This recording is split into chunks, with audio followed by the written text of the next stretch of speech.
অনেক দিন আগে একটা জঙ্গলে দুই বন্ধু বাস করত। একজন হচ্ছে একটি ইঁদুর এবং একটি হচ্ছে ব্যাঙ। ব্যাঙের নাম ফ্রগি, ইঁদুরের নাম মার্ক। দুজনেই খুব খুশি।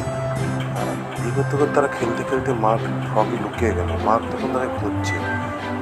তারা লুকোচুরি খেলছিল।